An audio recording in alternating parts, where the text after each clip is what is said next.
Alan, la siguiente pregunta es sobre los paneles 4 y 6 de la exposición. El panel 4 muestra casas de estilo Tudor consolidadas alrededor del siglo XVI, donde la organización de la casa pasó a centrarse en el hall intermedio. Este espacio crea un sistema e interactúa con un repertorio de elementos como el porche, el corredor, el screen passage, el hall, el dais y el balcón de los músicos. El panel 6 incluye casas del hall intermedio del siglo XIX del Tudor Revival revisado. Este panel afirma que aquellas casas recuperaron el hall como núcleo doméstico protagonista y en torno a él se concentra la experiencia espacial de la casa. Alan, ¿qué opinas sobre la relación entre estos paneles 4 y 6 y las declaraciones que hacemos en ellos? Tienes la palabra, Alan. Sí, gracias. Eso hace que haya muchas preguntas interesantes y complejas para ver dónde está el hall y lo que hace el hall, que son las preguntas que se refieren a la conciencia histórica y también cómo revivió esto en muchos casos. Entonces, yo creo que lo que me pregunto yo mismo es, ¿quiénes son las personas que habitan ahí? ¿Cómo son sus vidas? ¿Cómo ellos esperan utilizar estos espacios de las casas? ¿Cómo los arquitectos o cuáles fueron los arquitectos que estuvieron involucrados en estas construcciones, jugando con estas piezas y estos elementos, como evidentemente lo hacen?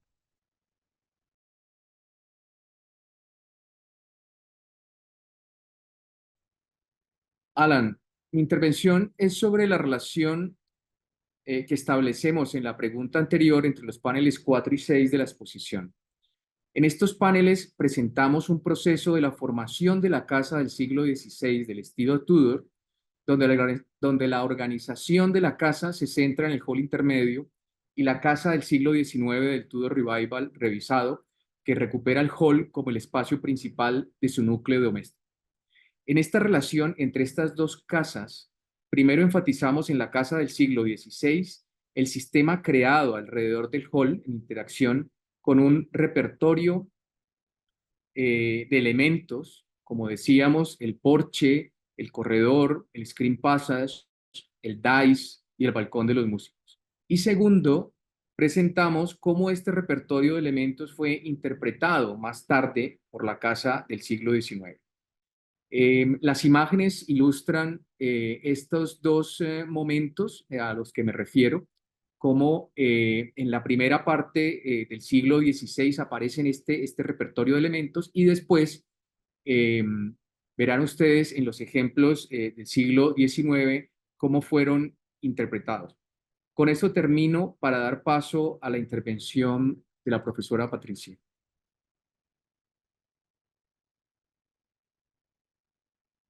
A finales del siglo XV, cuando emergió el estilo Tudor, vemos que había las características de la casa inglesa, la casa Tudor del siglo XVI y principios del XVII, tuvo nuevas características que mostraban la apariencia del exterior y del interior. Tenía su hall y el manor, y la organización de la casa se volvió focalizada o centrada en el hall intermedio, teniendo un corredor, un screen passage, un dais y el balcón, como Andrés ya nos ha dicho, distintas secciones de la casa. Vemos acá que aquí se separaba esto del hogar y la secuencia de los lugares yendo a través del umbral o del pasaje. Originalmente salía desde la casa Manor del siglo XIV hasta el siglo XVII.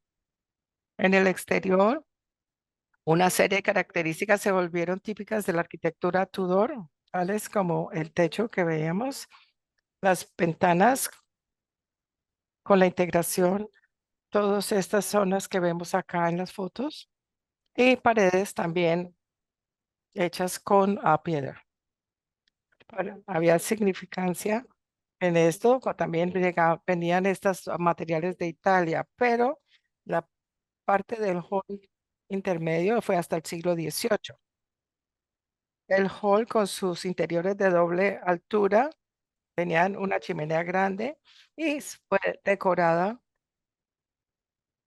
como vemos acá en las fotografías, y la mayoría de estas características luego fueron tomadas cuando se revivió el estilo Tudor en la segunda mitad del siglo XIX.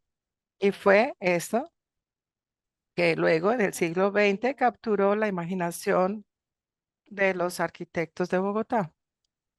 Sí, hola, buenas tardes. Mi pregunta es más una pregunta sobre la exhibición o la parte gráfica. Nosotros presentamos como ejemplo de estas casas que tienen un tipo Tudor o un hall que puede ser comparado en su función con aquellos de las casas de estilo Tudor.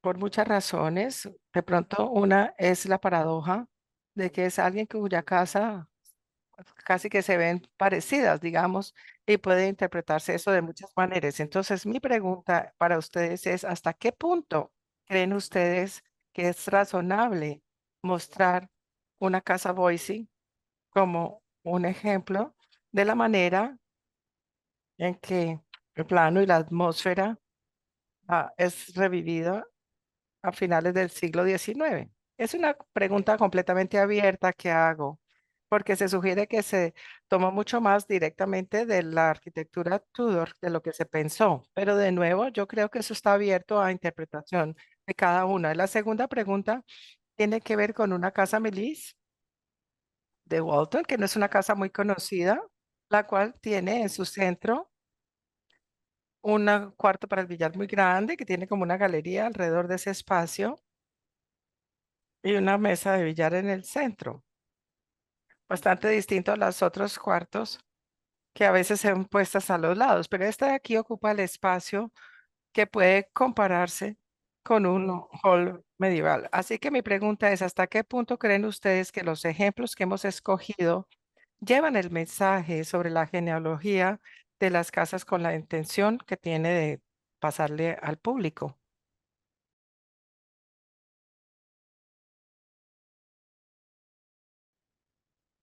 Sí, algo mucho más grande me parece ocurre con el cambio en este periodo temprano moderno. Y tengo que decir primero que todo que no soy un experto en este tema y mucho o muchas de mis ideas sobre esto son relativas, pero si uno toma el origen, como son postró, de estas casas viejas que todas representan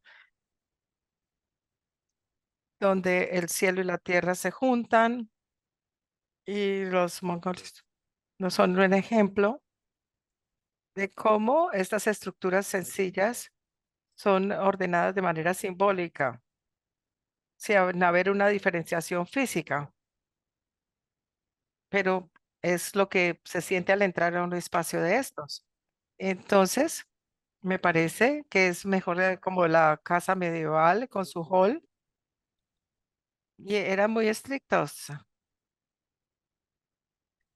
y toman esto para representar estos códigos en cuanto a la jerarquía y lo hacen con la direccionalidad entre la punta alta y la punta baja. Y en el periodo Tudor eso desaparece completamente porque se vuelve algo más complejo y ya parece que esas creencias ya no sirven. A mí me parece esto fascinante porque retiene como ese fantasma del hall como era antes con el Screen Passage que ya no está y que hay otra casa más allá con otro mensaje totalmente distinto. Entonces, es como una evolución que termina, pues lo pueden llamar como ustedes quieran. Y sin embargo, lo que es evidente aquí es la manera en que las casas, como eran como una frontera entre un cuarto privado y uno público. Entonces hay que tener el primer estado de negociación entre estas dos. Y eso es lo que es un hogar.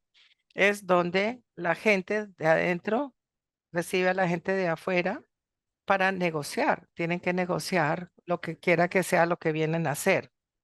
Los muebles y la presentación del hall tiene que ver con eso. Es decir, todavía no se está en la casa porque está uno prácticamente afuera, todavía cuando se llega al hall. Entonces, en términos de lo que dijo Patricia, hay como una supervivencia de la forma, pero yo creo que el significado también ha cambiado sustancialmente. Y es quizás el preludio para perder el hall, porque ya no tiene significado. Y una vez que uno llega a la simetría, ¿vale? Hay que entrar a la casa a través de la puerta principal, tiene que tener un espacio al que uno llega, que no es un cuarto específico, sino que es algo más genérico y ya no tiene la misma forma direccional o nada de lo que tiene que ver con eso. Con relación a lo que nos dijo Timothy, yo creo que cuando hablamos de cuando esto revivió, todavía tiene la función de ser como el hall intermedio en este espacio, si lo quieren. Y sí, el periodo Tudor es un buen ejemplo, parte porque es bastante abierto en cuanto a su interpretación. Yo creo que es interesante, por ejemplo, con la Casa Holiday, que se construyó donde las convenciones estaban cambiando predominantemente en términos de quién iba a pasar tiempo en el mismo cuarto, con personas mayores, hombres, mujeres, niños. Y es como yo leo esto. Yo no sé mucho sobre las familias que ocupaban esa casa, pero por lo menos el diseño nos anima a tener como una interacción un poco menos formal. Y tiene que ver con el hecho de que los victorianos han hecho estos cuartos tan específicos en términos de quién entraba y qué hacían ahí.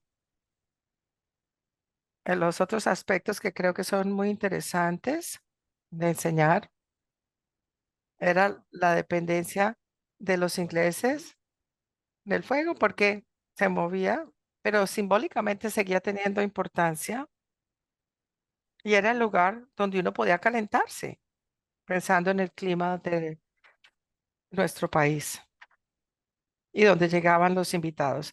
Y la mesa de billar me parece bastante interesante y nos debe contar algo sobre las personas que vivían ahí, el hecho de que tuvieran una mesa de billar, porque no iban a sacrificar un espacio tan importante y tan grande con este objeto inamovible de tener una mesa de billar y pasarla a otro cuarto.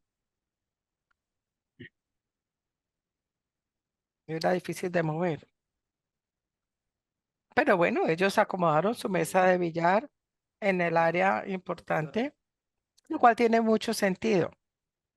Y a lo mejor las mujeres podían jugar, pero esencialmente los billares son juego de hombres. Pero están ahí en contacto con las mujeres que estaban en el mismo salón, a lo mejor tejiendo, conversando. Entonces me parece que hay una fascinación con esos escenarios que uno se puede imaginar de lo que ocurría y en cuanto a cómo interactuaban estas personas. Yo adoro esa complejidad.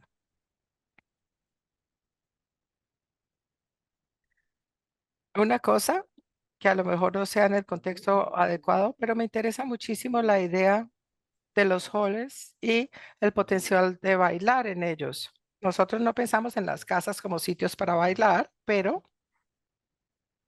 creo que puede ocurrir.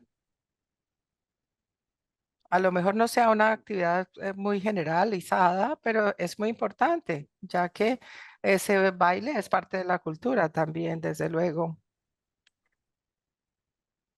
Entonces, el hall es el lugar donde se puede hacer eso porque es grande y pues alta el techo y Los músicos también pueden hacerse en una de las áreas. Entonces, a lo mejor era una función que pasamos por alto con ese hall intermedio, siendo como ese sitio donde se llevan a cabo esos eventos, donde puede ir gente porque los demás sitios tienen muebles. Y bueno, la mesa de billar está en el lugar equivocado, diría yo, porque pues ahí no se podría entonces bailar. Y eso es todo lo que tengo que decirles.